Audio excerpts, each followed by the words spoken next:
नमस्कार, PTC news देख रहे सभी दर्शकों का स्वागत। मैं हूं आपके साथ अतुल वर्मा, लेकर हाजिर हूं प्रदेश की तमाम खबरों का हाल। बुलेटिन का आगाज करेंगे, लेकिन सबसे पहले एक नजर हेडलाइंस पर। सिरसा में मिले पाकिस्तान के 2 संदिग्ध मिसाइल अवशेषों की आज होगी जांच। सिरसा के अतिरिक्त उपायुक्त बोले, सिरसा में फिलहाल स्थिति सामान्य है। सीएम सैनी के साथ मीटिंग के बाद हरियाणा के गृह सचिव ने दी जानकारी। कहा, फिलहाल कोई ब्लैकआउट के नहीं है आदेश। जींद के थोड़ा गांव के युवाओं ने प्रधानमंत्री नरेंद्र मोदी को लिखा पत्र, वॉलंटियर्स की जिम्मेदारी दिए जाने की अपील की। सिरसा में कांग्रेस कार्यकर्ताओं ने निकाली जय हिंद यात्रा। भारतीय सेना के जवानों को किया सलाम। पाकिस्तान के खिलाफ जमकर की नारेबाजी। और भारत पाक जंग के बीच अंबाला में नागरिक अस्पताल अलर्ट मोड पर, सभी डॉक्टर्स की छुट्टी रद्द। इमरजेंसी की रिस्पांस टीम बनाई गई।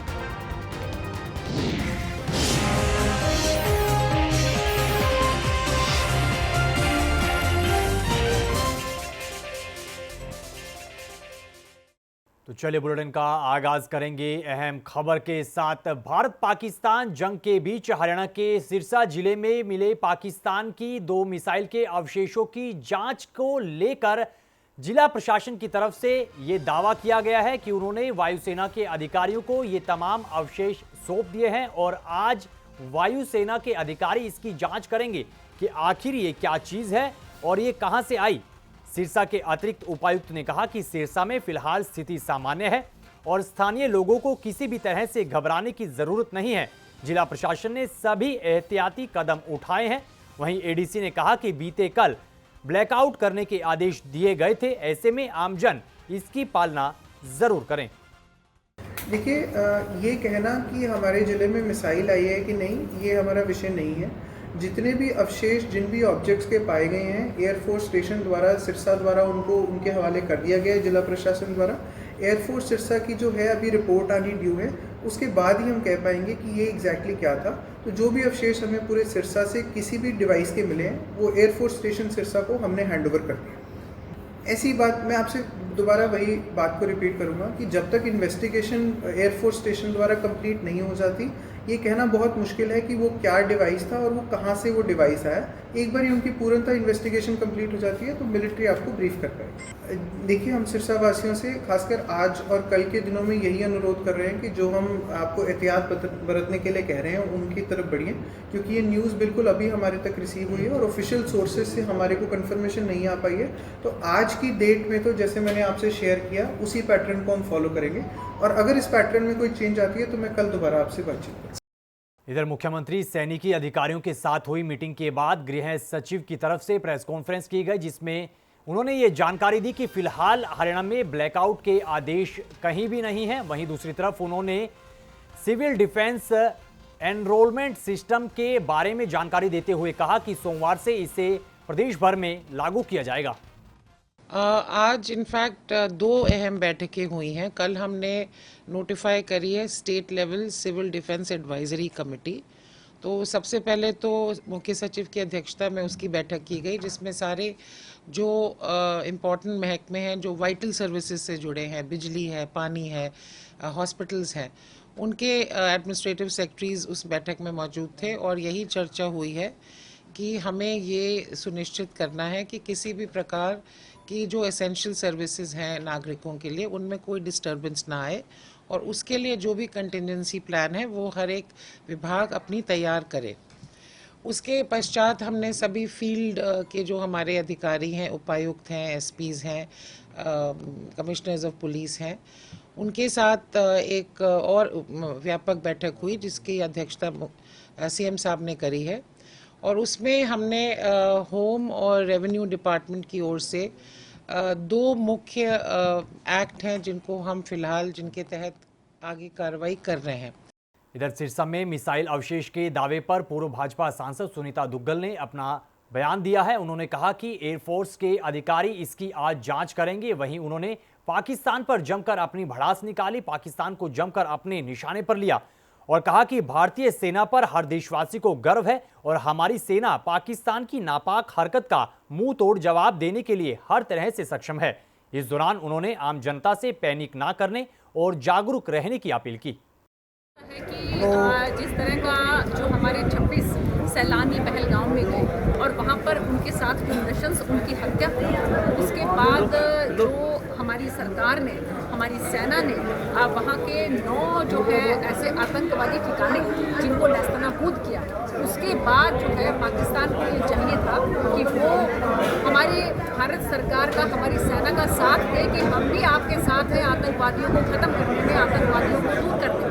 लेकिन उसकी बजाय उन्होंने क्या किया कि उन्होंने जो है हिंदुस्तान के ऊपर अलग अलग जगहों पर जिस तरीके से हमला करने की कोशिश की, लेकिन मैं बहुत बहुत मुबारकबाद देना चाहती हूँ और हम धन्य हैं ऐसी सेना के ऊपर कि जिन्होंने मुंह तोड़ जवाब, जहाँ कहीं पर भी उन्होंने कोशिश की उसका मुंह तोड़ जवाब हमारी सेना ने दिया है। और जो अगर सिरसा की भी अगर आप बात करें तो यहाँ पर जिस तरह से पता लगा कि 12:15 बजे के करीब किसी तरह से कोई धमाका हुआ और सुबह आज जिस तरह से कोई अवशेष वहाँ पर पाए गए, उसको हमारी यहाँ की एयरफोर्स जो है उन्होंने अपने कब्जे में लिया और अब उसकी इन्वेस्टिगेशन जारी है कि वो क्या है, कहाँ से आया है, किस तरीके से हुआ, उसकी पूरी इन्वेस्टिगेशन जारी है। वहीं भिवानी पहुंचे प्रदेश के कैबिनेट मंत्री रणबीर गंगवा ने भारत पाक के बीच जारी तनाव को लेकर अपनी प्रतिक्रिया दी है। उन्होंने कहा कि पहलगाम घटना के बाद से देश भर में रोष था, जिसका बदला भारतीय सेना की तरफ से पाकिस्तान में घुसकर लिया गया और आतंकवादियों के कैंप को तबाह किया गया और पूरे विश्व को यह संदेश देने का काम किया गया कि यह नया भारत है, पीएम मोदी का भारत है, जो आतंकवादियों और आतंक की नर्सरी चलाने वालों को मुंह तोड़ जवाब देना जानता है। आज जो देश के हालात हैं, जो पहलगाम के अंदर 22 अप्रैल को जो आतंकवादियों ने जो घटनाक्रम करने का काम किया, नरसंहार करने का काम किया, निहत्थे हमारे देश के सैलानियों के मौत के घाट उतारने का काम किया और उसके प्रति पूरे देश के अंदर रोष और व्यथित पूरा देश था। और प्रधानमंत्री जी ने अगले ही दिन पूरे विश्व को संदेश देने का काम किया कि नया भारत है, मोदी जी का भारत है, आतंकवादियों का कोई भी स्थान हमारे भारत देश के अंदर नहीं है। और उन्होंने कहा था कि उन आतंकवादियों को ने जो बहुत बड़ी गलती कर ली है उसकी सज़ा उनको, उन्होंने जो कल्पना भी नहीं करी होगी, ऐसी सज़ा उनको देने का काम करेंगे। और अभी हमारे जांबाज सैनिकों ने जिस तरीके से घर के अंदर घुस करके 9 जो आतंकी संगठन थे उनको तबाह करने का काम किया, उनको मौत के घाट उतारने का काम वहाँ जाकर के करने का काम किया, वो सुकून देने वाला देश भर के अंदर था। इधर पाकिस्तान से जंग के बीच हर आपात स्थिति से निपटने को लेकर पलवल से हमारे पीटीसी संवाददाता गुरुदत्त गर्ग ने पलवल के एसपी वरुण सिंगला से खास बातचीत की है। इस दौरान उन्होंने क्या कुछ कहा है, सुनिएगा। देखिए, ऐसा है कि एक डेडिकेटेड कंट्रोल रूम जो है 24/7, वैसे तो पुलिस कंट्रोल रूम हमेशा मैन्ड रहता है, लेकिन डिजास्टर के तहत जो डिजास्टर रिस्पांस है या सिविल डिफेंस रिस्पांस है, हमने और प्रशासन ने मिलकर एक कंट्रोल रूम, हमने जो पुलिस कंट्रोल रूम है उसको चिन्हित किया है, जिसमें सिविल के ऑफिसर्स भी रहेंगे और पुलिस के ऑफिसर्स भी रहेंगे। और उसके अंदर हमारी स्पेसिफिक ड्यूटीज़ जो हैं 24/7 के हिसाब से लगी हैं, ताकि सभी प्रकार की आपात परिस्थितियों में, चाहे वो 112 की गाड़ी हो, डायल 112 की हमारी पुलिस की गाड़ी हो, या फायर सर्विसेज हो, या एम्बुलेंस हो, सभी को हम कोऑर्डिनेट कर सकें। इसके साथ साथ आज जो बड़ी डिटेल गहन हमारी बैठक हुई, उसमें भी हमने सभी रिसोर्सेज, सभी डिपार्टमेंट्स को हमने इंफॉर्मेशन जो है अपनी एक प्रॉपर फॉर्मेट में देने को कहा है, ताकि वो एक जगह संगठित होकर हमारा किसी भी आपात परिस्थिति में कंट्रोल रूम से हम उसको जो भी इंफॉर्मेशन है उसको पास ऑन कर सकें और जो भी किसी को सहायता चाहिए वो टाइमली मुहैया करा सकें। तो ऐसे हमारी एक योजना बनी है जिस पे हम काम ऑलरेडी शुरू कर चुके हैं। हम पूरी तरह से जो है किसी भी तरह की आपात परिस्थिति को टैकल करने के लिए हम सक्षम हैं। और जिला वासियों से यह अपील मैं करता हूं कि आप किसी भी प्रकार का पैनिक ना करें। इसमें हम प्रिपेयर्डनेस और प्रिकॉशन, ये जो PPP स्ट्रेटेजी है उसमें प्रिपेयर्डनेस और प्रिकॉशन, ये 2 चीज़ रखने की ज़रूरत है, और पैनिक नहीं करना है, ये तीसरा P है। तो सभी जिला वासियों से ये PPP की पॉलिसी पे काम करते हुए आप जिला प्रशासन का, पुलिस का सहयोग करें। सिविल डिफेंस के अंदर वॉलंटियर्स की जो cdwarriors.gov.in जो वेबसाइट है उसके ऊपर ज़्यादा से ज़्यादा रजिस्टर करें, और इनकी एक ट्रेनिंग भी कराई जा रही है 5 डेज़ की, और हमने ये 12 मई से इनका रजिस्ट्रेशन होना है। खबरों में आगे बढ़ेंगे, अगली खबर का जिक्र करेंगे। अगली खबर चीन से है। भारत पाकिस्तान के बीच चल रही जंग के मद्देनजर चीन के युवाओं ने एक पहल करते हुए प्रधानमंत्री नरेंद्र मोदी को एक खत लिखा है, जिसमें उन्होंने देश की रक्षा करने को लेकर जिम्मेदारी मांगी है। आपको बता दें कि गांव थोड़ा के युवाओं ने वॉलंटियर्स की जिम्मेदारी दिए जाने की अपील की है। युवाओं ने कहा कि जंग की स्थिति में सेना या प्रशासन की ओर से अगर उन्हें जिम्मेदारी मिलती है तो वो इसे बखूबी तरीके से निभाने का काम करेंगे। युवाओं ने कहा कि उन्हें पूरी उम्मीद है कि उन्हें देश की रक्षा का हर वो काम, छोटा से छोटा काम या फिर कोई भी जिम्मेदारी जरूर सौंपी जाएगी। खेल ग्राउंड में इन बच्चों के साथ जो अलग अलग खेल गतिविधियां करवाते हैं और इन बच्चों में बहुत जोश है। ये बच्चे बड़े होकर भारतीय सेनाओं में जाना चाहते हैं, देश की सेवा करना चाहते हैं। और जो आज का युवा है मेरे साथ खड़ा है, हमारी बहन भी साथ में खड़ी है, ये भी प्रत्यक्ष और परोक्ष रूप से भारतीय सेनाओं में जाना चाहती हैं, देश की सेवा करना चाहती हैं। और जो मौजूदा हालात हैं इनमें ये निस्वार्थ भाव से सेवा भाव रखती हैं और कहीं भी अगर हमें मौका मिलता है ड्यूटी करने का, हम हमेशा तत्पर रहेंगे। हमने ये कहा है इस अगर हमें उसकी अनुमति मिल जाती है, बिना किसी तनख्वाह के, बिना किसी स्वार्थ के हम देश सेवा करना चाहेंगे, हम बॉर्डर पर लड़ना चाहेंगे और पाकिस्तान को मुंह की खिलाएंगे और लाहौर में हम तिरंगा फहराने का जज्बा रखते हैं। खबर सिरसा से है। सिरसा में बीते दिन कांग्रेस कार्यकर्ताओं की तरफ से एक जय हिंद यात्रा निकाली गई, जिसमें भारतीय सेना के जवानों को सलाम किया गया। इस दौरान पाकिस्तान के खिलाफ जमकर नारेबाजी की गई। कांग्रेस कार्यकर्ताओं ने सिरसा में मिसाइल हमले की खबर को लेकर पाकिस्तान की कायरतापूर्ण हरकत पर प्रतिक्रिया दी। साथ ही कहा कि भारतीय सेना इस तरह के हमलों का मुंह तोड़ जवाब देने में हर तरह से सक्षम है। आज कांग्रेस पार्टी ने कांग्रेस के दिशा निर्देश जय हिंद यात्रा निकाली और इसका स्पष्ट संदेश यही है कि हम भारतीय सेना के साथ हैं और जो बहादुरी, जो साहस पिछले दिनों से हम देख रहे हैं, इस प्रकार से भारतीय सेना ने दिखाया है, ये अद्भुत है। और ये हम ये चाहते हैं कि जो पाकिस्तान की जिस प्रकार से आतंकवाद था उसको खत्म करने के लिए वहाँ के आतंकवादी पर हमला किया, बहुत बड़ा संजीदगी से किया और उन्होंने कहीं भी जो आबादी वाले क्षेत्र में भारत में आक्रमण नहीं किया, परंतु पाकिस्तान है वो कायरता अपनी कार्रवाई कर रहा है। जहाँ हम देखेंगे पुंछ है और वैसे बॉर्डर के इलाकों के अंदर।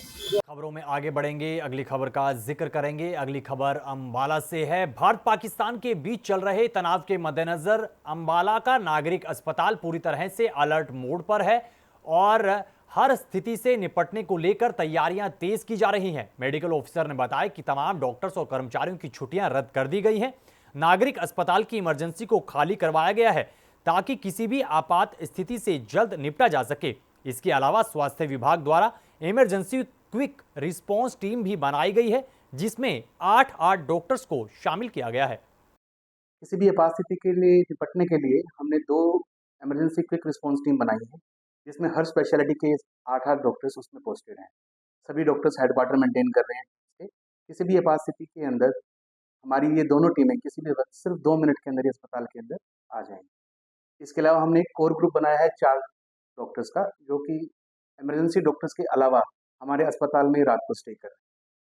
इसके अलावा हमने अपनी जितनी भी एम्बुलेंसेज हैं सभी के अंदर निर्धारित जितने भी IV फ्लूइड्स, स्प्लिंट्स, दवाइयाँ, बैंडेज, फर्स्ट एड किट्स और अगर जलने की स्थिति के अंदर जो क्रीम्स लगाई जाती हैं वो सभी सामान से सुसज्जित कर दी। इसके अलावा हमारे ब्लड बैंक के अंदर भरपूर मात्रा के अंदर ब्लड अवेलेबल है। करीबन 150 यूनिट ब्लड हमारे पास अभी है, जिसकी सप्लाई हम कर रहे हैं। इसके अलावा हमारे ब्लड स्टोरेज की कैपेसिटी है 750 यूनिट्स, जो कि पूरे भरे हुए। इसके अलावा हमने बंकर का भी स्थान निश्चित किया हुआ है।